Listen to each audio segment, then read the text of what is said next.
Друзья, всем привет! Привет! Это подкаст Саша и Даша. Это Даша. А это Саша. И у нас сегодня первый выпуск! Ура! Да. И наши первые гости – это Варвара Афанасьева и Гаврил Семенов. Привет, привет. Будем все время аплодировать. Очень приятно видеть вас у нас. Расскажите, пожалуйста, о себе. Мы-то все знаем. Так, я начну. Меня зовут Варвара, а многие меня знают как Варя Темпл, и меня как-то даже назвали амбассадор единоборств, потому что после 20 лет в тэквондо я решила попробовать все единоборства. Начали мы с Гаврилом так по приколу бороться, и у меня начало, неплохо получалось. И он говорит, у тебя неплохо получается, может, ты попробуешь себя в борьбе в грэпплинге, либо в джиу-джитсу. И после этого я начала пробовать себя в борьбе. И сразу, что сделала Варя, сразу залетела на соревнования. И это было в 2019 году, я заняла там 3-е место, и потом уже постепенно перетекла в мир смешанных единоборств. Из регалий я являюсь мастером спорта России по тэквондо, чемпионка России по панкратиону и синий пояс по бразильскому джиу-джитсу. Пока что синий. Круто. Классно. Это для меня звучит как вау. Гаврил, а ты чем... Мы, конечно, знаем, что ты классный спортсмен, но ты расскажи нам. Я являюсь тоже мастером спорта России. И занимаюсь я дзюдо, тренирую дзюдо, сам занимаюсь смешанными единоборствами, то есть джиу-джитсу, все подряд, то есть все боевые искусства я изучаю. Я не знаю, единоборство, но для меня, не знаю, философия такая, и мне хочется все про единоборство знать. И дзюдо, тэквондо, самбо, кикбоксинг, муай-тай, я все везде знаю, умею. А с какого возраста спорт в вашей жизни? Как вы вообще смогли не бросить все это? Очень же, особенно в каком-то подростковом возрасте, хочется попробовать себя в разном уйти. Да, у меня забавная история есть на самом деле. Когда мне было 7 лет, мой отец привел меня на рукопашный бой. У него убеждение было, что девочка должна уметь постоять за себя. Он привел меня на рукопашный бой, я пришла на первую тренировку, позанималась, а потом тренер говорит: слушайте, у нее хорошо получается, но рукопашный бой не для девочек. И у меня просто засело в голове, что почему что-то должно быть не для девочек? Что за стереотипы такие? И он отправил меня на легкую атлетику. На одной тренировке побыла, и мне стало скучно. Но мне хотелось какого-то драйва, подраться или побороться. А потом я уже ничем не занималась 3 года, и в 2004 году, как раз тогда были Дети Азии, мы с отцом смотрели телевизор, и по телевизору шли Дети Азии игры. Мне приглянулся такой вид спорта, как дзюдо. И я смотрю, такая, вау, классно, там борются. И сказала отцу: слушай, запиши меня на дзюдо. Он пообещал, он сказал: хорошо, запишу. И осенью он по ошибке записал меня на тэквондо. Пришел, нет разницы в белом кимоно, он же не разбирается. Для него это одно и то же. Записал меня на тэквондо, значит, я прихожу на первую тренировку, полностью тренировка прошла, и в конце что-то начинают бить ногами. Я спрашиваю у девочки: мы на какой вид спорта пришли? Она говорит: а ты на какой пришла? Так удивительно на меня посмотрела. Она говорит: тэквондо. Я такая: ладно. И так и осталась в тэквондо. То есть это условно судьба распределилась? Да, как будто бы так, да. И после этого уже в 2008 году я уже сама принимала участие в играх Дети Азии и заняла там 2-е место. Вау, классно. Потом все равно судьба связала с дзюдо. Да, нашла себе дзюдоиста и перешла в борьбу все равно. Кстати, к слову о том, что у вас же разные фамилии, может быть, кто-то еще не понял, но Варвара и Гаврил муж и жена. И у вас очень такая медийная семья уже на данный момент. У вас сейчас родилась дочка совсем недавно, да, и у нее очень интересное имя, да. И как вы вообще придумали, как вообще появилась идея? Имя Адриан, не знаю, почему-то у меня всегда был стереотип, что в имени обязательно будет буква «Р». Но это как будто бы сила, не знаю, такой стереотип у меня был. И с давних пор я хотела назвать дочку Адриана. Если будет дочка — Адриана, а если мальчик — для мальчика у нас почему-то имени вообще не было, не приходило имя. По-моему, нету имени для мальчика, они какие-то все. У каждой сидят матери, сыновья. У каждой девочки, я не ни одной не видела, чтобы у нее не было заготовлено имени для девочки. Есть Но такое, имени для кстати. мальчика ни у кого нет. Никто не планирует И мальчика. каждый раз, когда мы выбирали имя, да, для мальчика, я каждый раз вспоминала там какого-то знакомого с этим. Да, это обязательно. Нет, Вася, а не Василий. нет, Василий, нет. Ты вспоминаешь всех Василиев. Сразу, да, и это 100%. И это нужно найти вот это имя, не опороченное никем, да? Не в обиду Василием, конечно. Ну, я Это, к примеру, да? Да, это точно. Но на самом деле очень интересно, вы выбрали имя, и ваша дочка сразу стала такой медийной персоной. Но у нее же два имени. Два имени, да. Адриана и Мана. Имана. Имана. Это очень продуманный ход. Сначала мы придумали первое имя Адриана, и когда я была по-моему, на 38-й неделе, я ехала в машине, и как будто вот так вот по щелчку пальца пришло такое, идея пришла, что нужно ей двойное имя дать. Потому что я хотела, чтобы у нее хоть что-то было связано с нашей родиной, с ее корнями. Она у нас по отцу эвенкийка, у нас Гаврил Эвенк, и мы решили ей дать такое вот северное эвенкийское имя Имана. Очень красивое. Очень да. красиво. Ну, типа оберег. Имя оберег. А между прочим, вот в западных странах, где двойные имена, они потому так и называют. То есть, чем там бывает вообще очень много имен, и каждое следующее это вот как ангел-хранитель дополнительный. Да. Почему-то у меня тоже такое вот пришло в голову. Очень красиво. И можно выбрать потом, если вдруг Да, конечно. мало ли что. Гаврил, а ты принимал участие вообще в названии, Да, в дарении ну, имени? Как вы это? Первое имени тоже я сразу согласился насчет Адриана. А насчет вот Имана мы долго думали. Разные имена были, и потом почему-то остановились на Имана.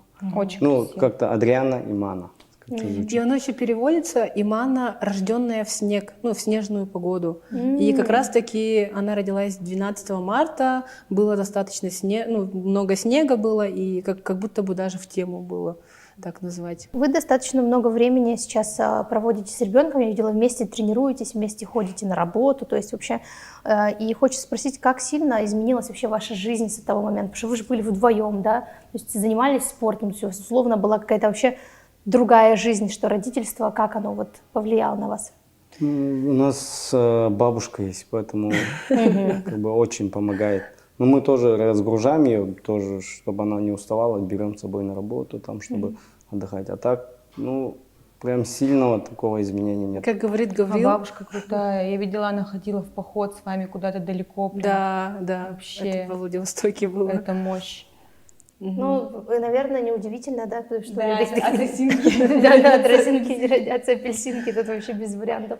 Она даже вот на аттракционы такие экстремальные ходит. Я думаю, точно? Точно? Она говорит, да. Я думаю, шутит. Я думаю, не, точно. Она говорит, да, я иду. И она там...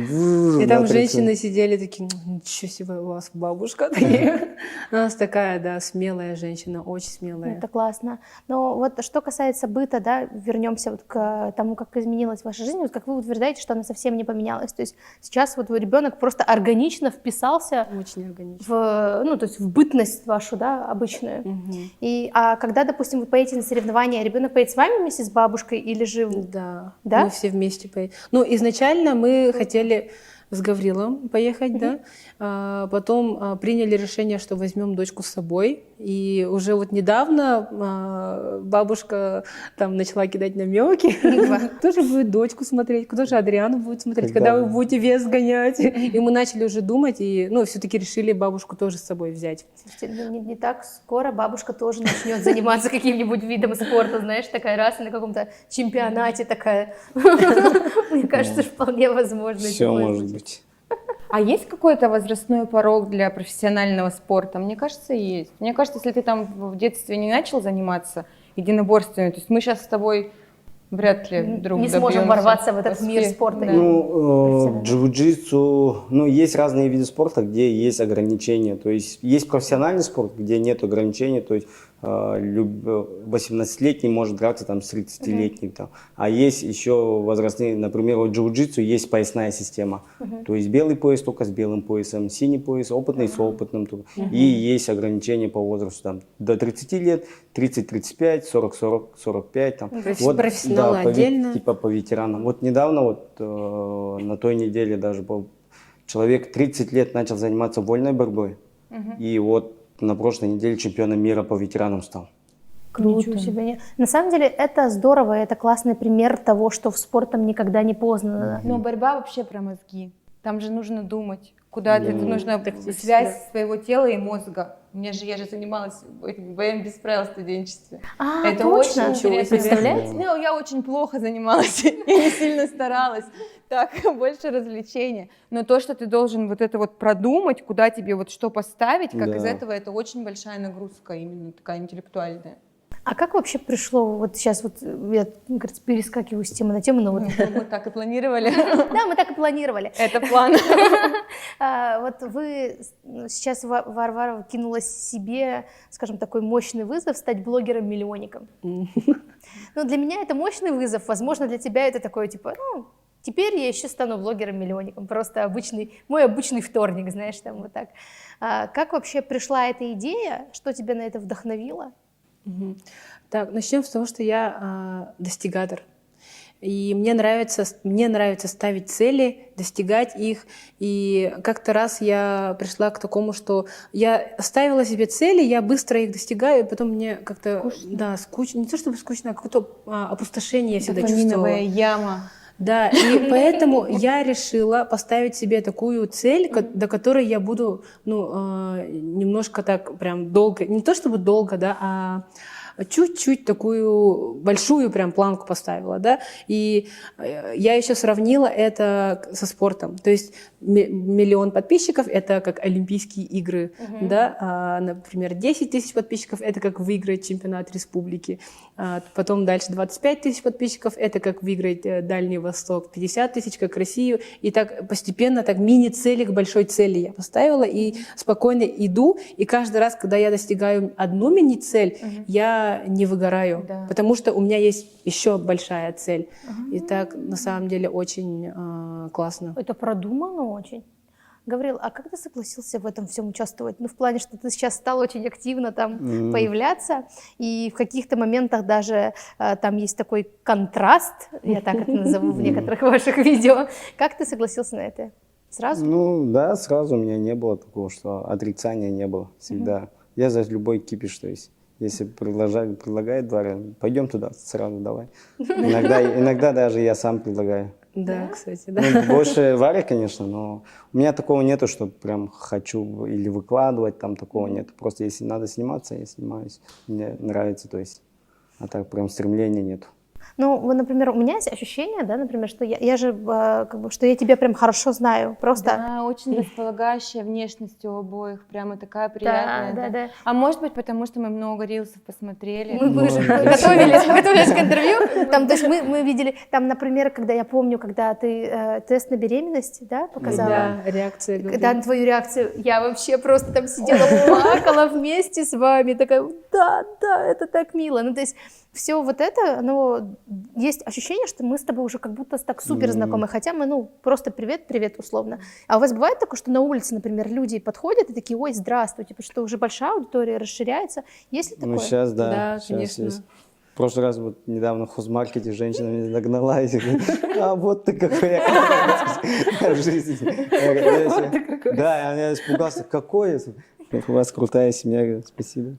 А Варя, откуда у тебя эти стрипы? Каждый второй у меня спрашивает. Как будто специально для видео купила, можно было подумать. Да, как будто бы да. На самом деле в какой-то момент, моя подруга занималась пулденсом. Я посмотрела и тоже захотела заниматься пулденсом. И пошла на первое занятие, мне очень понравилось, потому что там тоже чуть-чуть похоже с джиу-джитсу, там тоже хват нужен сильный. Похоже с джиу-джитсу. В плане хвата. И очень нужны силовые качества, и плюс еще нужно танцевать, пластика, гибкость, вот это вот. Мне понравилось, и я записалась на пулденс. Потом одолжила у подруги эти стрипы. Так они у меня и остались. Лена... Подруга бросила. И она такая, вот они, где мои стрипы. Лена, я тебе обязательно их верну. Вот. И как-то раз я готовилась на тренировку и собирала вещи. Наткнулась на свои стрипы, и я решила просто их примерить и поставила камеру. Чисто поугарать. Я вообще не хотела никуда выкладывать, даже мы в Нижнем Белье там были, да. И позвала Гаврила, там в начале кадра видно, что он там что-то собирал вещи. И он такой тоже посмотрел, и мы начали просто угорать, там танцевать. Это очень смешно. Да, это очень смешно. И это видео очень долго у меня лежало в телефоне, в галерее. Через 3 года, когда у меня блог начал расти, мы затронули тему роста. Я рассказывала, как мы познакомились с Гаврилом, и когда мы с ним знакомились, он чуть-чуть приврал свой возраст. На 2 сантиметра, что ли. Рост на 5. На 5 сантиметров. Он 1,62 м, а когда мы знакомились, он сказал, что он 1,67 м. Ну, про это фильм целый сняли. Недавно. Вот эта материалистка, она же там, по сути, про рост. Да, Может, я не так смотрели, поняла. Не смотрели вы, кстати? Нет, не Там смотрела. есть... Ну, не очень. Да, ничего страшного. И вот, когда мы затронули эту тему в блоге, я что-то вспомнила про это видео и решила... Нет, тогда пришло сообщение, там по-якутски написали, суть этого сообщения была в том, что все равно кровать равняет. И я прикрепила это сообщение, нашла это видео и просто по угару выложила. Залетит, нет. И оно стремительно начало набирать обороты, и потом я смотрю, там через 2 дня уже 1 миллион просмотров. И потом 2 миллиона, 3 миллиона, и так и почти до 10 миллионов дошло. Даже после этого я каждый раз, когда выкладываю видео, где я на каблуках, на этих стрипах, и Гаврил рядом стоит, и особенно, когда я вот так руку ставлю на него, каждый раз это видео на миллионы просмотров, набирает миллионы просмотров, и сейчас у нас около 8 видео, которые миллионники, именно с темой роста. Вот. То есть, возможно, это какая-то боль людей. То есть что-то вы затронули же. Да. То есть как-то вы попали в сердца людей, раз уж они смотрят это все. Тема роста, да, такой триггер. И очень многие девушки писали, какая у вас самооценка, я бы так не смогла. Типа, и мужчины некоторые тоже переживают встречаться с девушками выше и наоборот. А почему ты приврал свой рост? Скажи, пожалуйста. Это просто интересно. Главное — результат. Семья и дети. Не, я согласна, что сейчас это вообще не имеет значения. Я не знаю, я все равно хотел чуть-чуть повыше казаться, чтобы продолжить общение. Потому что если я бы сказал, я на 10 сантиметров, если я бы маленький, она бы уже сразу сказала, 5 сантиметров это уже более... Оценила, ты спросила его про рост. Но у нас, мы мы общались общались. год где-то, общались ВКонтакте. И все равно тему роста затронули, мы же спортсмены, там, в какой весовой ты выступаешь, там, какой у тебя рост. И у нас все равно общие знакомые были, и они все равно говорят же, вот он такой, и все равно же, я же не скажу, что 170, и все равно... Да. Ну, 167, 167, это не 162. Здорово. И На самом деле это классные истории, которые делают семью, мне кажется, такой какой-то крепкой и с какими-то фишками своими нестандартными. А вот сейчас вот блог ведется, я знаю, что сейчас пока что цель 50 тысяч подписчиков, да? И мне вот интересно, как ты не выгораешь вот в этой системе публикаций, вот постоянной работы над блогом, съемки, то есть это сложно ведь, это же процесс такой длительный достаточно. Как ты вот? Дисциплина. Дисциплина, что будет другой ответ.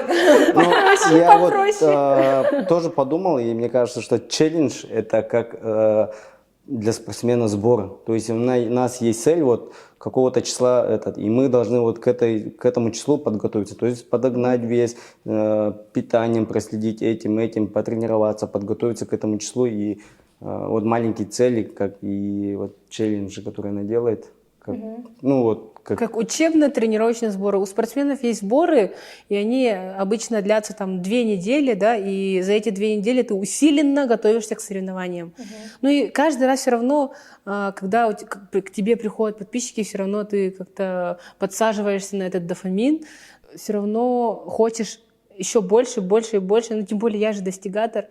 И как я не выгораю, это все равно привычка. Уже привычка. Я просто до этого 4 года подряд вела блог, вообще не выпадая из блога, и вообще не было подписчиков. И когда вот 4 года подряд ведешь блог, а у тебя результата 0, идут одни отписки, после этого, конечно, ты понимаешь, ты столько работал, и просто взять и выгореть, вообще нет вариантов. И все равно дисциплина, она так держится. Ну, как и в спорте. В спорте же тоже, если занялся спортом, через год, через два ты определенных каких-то успехов все равно не достигнешь. Но ты потренировался, ты уже силы вложил в это, и все равно идешь... Отказываться уже. Да, уже нельзя, то есть идешь к этой цели, и спорт помогает в этом. Вот, например, я очень давно хотела стать чемпионкой России. Ну, правда, в тэквондо я хотела стать, но я не конкретизировала. Я просто каждый раз там на Новый год писала бумажки «стать чемпионкой России» и там ела эту бумажку. Там, сколько? 10 Я лет подряд. тоже немало их съела. Да. Спустя 20 лет мне удалось выиграть чемпионат России. Правда, не по тэквондо, но какая разница, да, по панкратиону, ну, к сути, я стала чемпионкой России. Ну, и я поняла, что это работает так. Тупо дисциплина. Если у тебя есть большая мечта, цель, то регулярность, систематичность все равно тебя приведут к результатам. И самое главное, да, что дает спорт, это уметь достигать целей, уметь проигрывать, уметь побеждать. Вот, поэтому мне это помогает в блоге. Мы с Дашей большие фанатки шоу «Титаны», и в твоем блоге видели, что вас туда приглашали. Поедете ли вы на следующий сезон? Я бы так болела. Мы планируем, да, поэтому сейчас наша задача не спадать с этого, С тренировочного тренировочного процесса. Не спадайте. Не будем. Но на самом деле, вот если говорить про вот это шоу, например, да, я о нем не знала, мне вот Саша о нем рассказала. Они такие добрые спортсмены, они же там, это единственное шоу, ну, там, где они добрые, я тоже люблю, где вот эта вот Карина Нигай неприятная сидит. Вы не смотрели там «Ставка на любовь»? Подожди, посмотрите. Вам тоже туда можно в было бы основном всех там. все шоу, оно же строится, ну не все, но большинство многие шоу, да, реалити-шоу, строятся да. на том, что на каком-то вот Конфликте. таком, на конфликте, на неприязни, на каком-то осуждении, что там казаться лучше за счет кого-то другого, посмотреть, ой, как они грызут. Шоу. А «Титаны» вообще не про это, они же про то, вот это как раз про то, какие спортсмены, Про они силу. сильно друг друга поддерживают, они очень радуются, они сильно сопереживают, и там, ну, такая поддержка, то есть вы соперники, но вы друг за друга сильно болеете, потому что, как о чем говорят мужчине, говорят, что хотел сказать спортсмен тем, что он так пробежал, тем, что ты хрен так пробежишь, вот. Ну, это про это, что я так могу, а ты можешь, и как бы если можешь, то руку пожали, мы крутые. Да. Вот. Да, поэтому мы в любом случае за вас будем болеть 100%. Но смотрите, масштабирование идет, вместе с тем, возможно, идет больше внимания. Да? И, возможно, там, особенно, наверное, на видео, где уже есть миллионные просмотры, вы, наверное, чувствуете, что... Мы читали комментарии, мы решили... читали, да. Да, читали, да. Как вы вообще вот боретесь, ну, внутри, может быть, себя, условно, боретесь, или как вы это переживаете, да, комментарии негативного характера? Потому что если вы поедете на шоу больше и шире, там, ну, возможно, еще больше и шире будет обратная сторона медийности. Как вы это переживаете? Ну, я начал, наоборот, радоваться Да? плохим комментариям. Мне смешно. И когда у меня есть прикол... Приходи на тренировку, выплесни. Адриан, когда я держал вот так вот, и там какую-то свинью нарисовал, и этот поросенка всегда свинюшка так... Ну, прикол уже, а так я не обижаюсь, как бы уже нет. Ну, из-за спорта, мне кажется, уже вот этот... Настолько я в детстве проигрывал и натерпелся уже, что уже сейчас вот... Я все в детстве все проигрывал. Я никогда места не занимал и всегда проигрывал.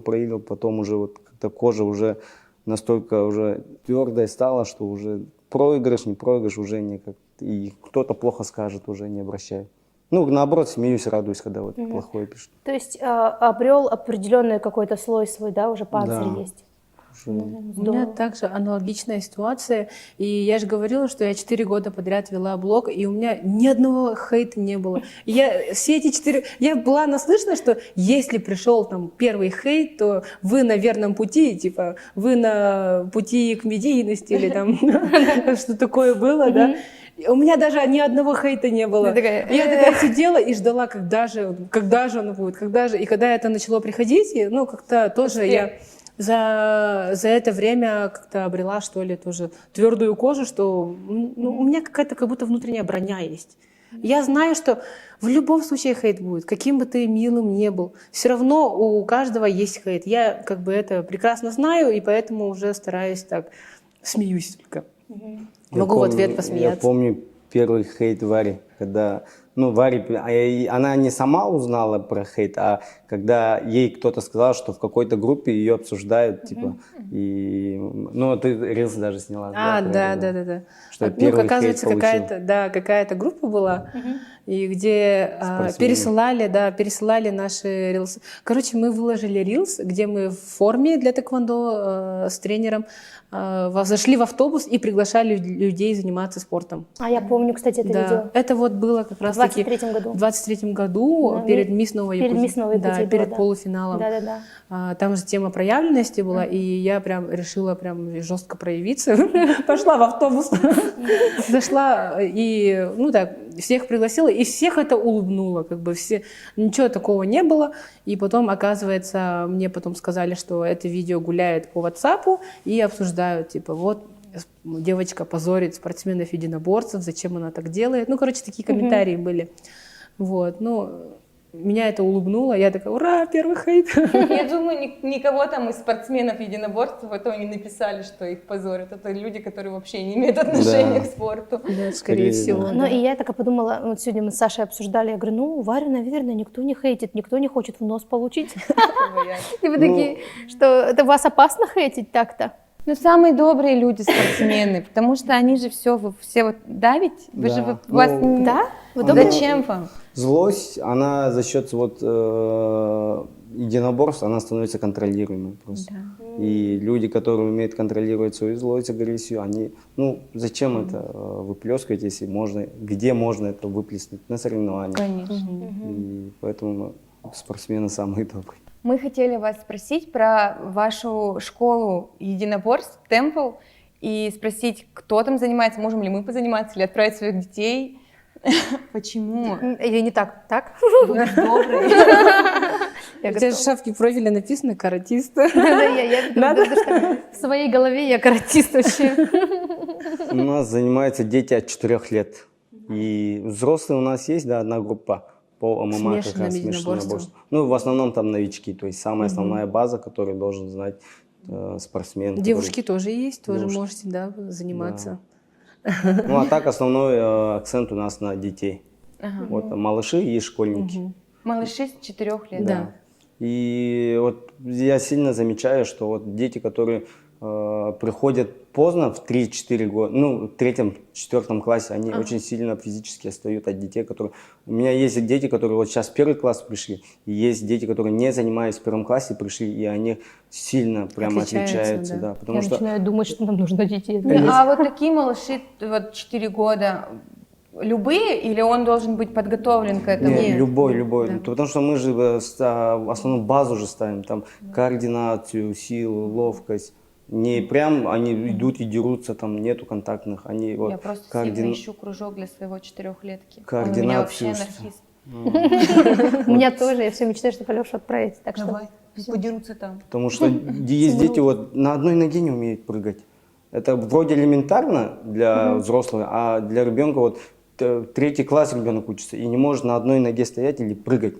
это, Список задач проверить, умеют ли дети прыгать. это про координацию получается? Да, не умеет прыгать на одной ноге. На Да, 2 скакалка ножках тоже даже не умеют вот так вот просто на 2 ножках. Они то есть Скакалка важна. перепрыгивают вот с ноги на ногу. Вот такие вот элементарные вещи, которые, ну, мы сейчас не замечаем, потому что не знаю, в детстве нас тоже же это не специально Ну, мы никто не прыгали, учил. нам да. было весело. Да, вот прыгали. А сейчас дети, ну, из-за телефонов и гаджетов, кажется, прям сильно сидят в телефонах, родители работают, и дети дома засиживаются, и за счет этого они теряют форму. Физическое развитие, то есть медленнее получается. Да. Да. Ну и спорт это же укрепление здоровья, Ну, то, суставов, что на мышц. скакалке. На скакалке сейчас практически никто не умеет. У нас была учительница в 1 классе, била тревогу. Она говорит, все купите скакалки, чтобы дети прыгали. Это очень важно. И нейропсихолог потом мне тоже говорил, что вот эта вот координация Мгм. работает. Ну типа Голова, это все да. понятно, связующее, все. Да, Да. и дети сейчас, вот 4-5 лет, они очень плохо разговаривают.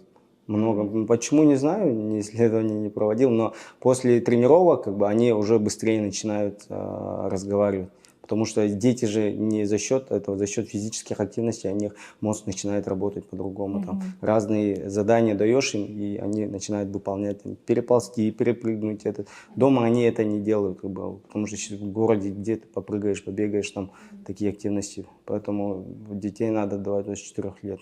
Не обязательно к нам, но хоть куда. Главное, чтобы спортом занимался. Даже многие логопеды рекомендуют отдавать детей в спорт. То есть заниматься только у логопеда, это, ну, как бы очень медленно будет. Например, ребенок к логопеду ходит и еще одновременно занимается спортом, то результат намного быстрее достигается. Классно. Вообще спасибо большое за такую информативную часть. Сейчас максимально включилась во внимание, проснулась, сразу такая, так, надо все запомнить, да. Ну вообще у нас, знаете, мы решили так, что у нас теперь особенная передача, первая серия, что мы теперь тут исполняем желания, да? Да. В первой серии. Мы бы хотели. Да, мы бы хотели исполнить желание, но поскольку мы не Дед Морозы, всех желаний мы исполнить не можем, мы подумали, что мы можем исполнить желание нашего редактора Яны. И поэтому мы хотим, чтобы вы ее записали на тренировку. Да, обязательно. Исполните Янина желание, пускай она сходит, потренируется. Вот так. Яна, мы договорились? Да. Мы С Яной мы договорились. Да, А у нас для вас тоже есть подарки такие уже. Вот. И, пожалуйста, это такие вот футболки. Вам на чемпионат вы поедете, будете в футболочках с нашим флагом, с нашим городом, для того, чтобы родное грело вам душу. Можете открыть, посмотреть, пакетики И показывать. наши души. Я очень рада, что вы видели, Элван же вышел в костюме с республики. Ну, Да. радует же. Меня Да, очень это радует. радует, вот, да. Такие вот футболки от бренда Вау. Воск. И мы Здесь вот с японскими красиво. логотипами. Когда Да, чтобы- смотрели первую серию, думаю, о, с Элваном бы познакомились. О, с этим познакомились. Вот, я думаю, что у вас Очень еще все круто, впереди. Еще спасибо. скоро все с вами будут, ребята, знакомиться и радоваться, что вас знают еще больше людей, не только женщин в хозмаркете. Все, друзья, спасибо большое, что посмотрели наш чудесный первый выпуск. Надеюсь, чудесный первый выпуск. Подписывайтесь, оставляйте комментарии. Мы будем вам очень благодарны. Сегодня в гостях у нас Гавриил Семенов, Варвара Афанасьева и ваши любимые ведущие Даша. и Саша. Пока!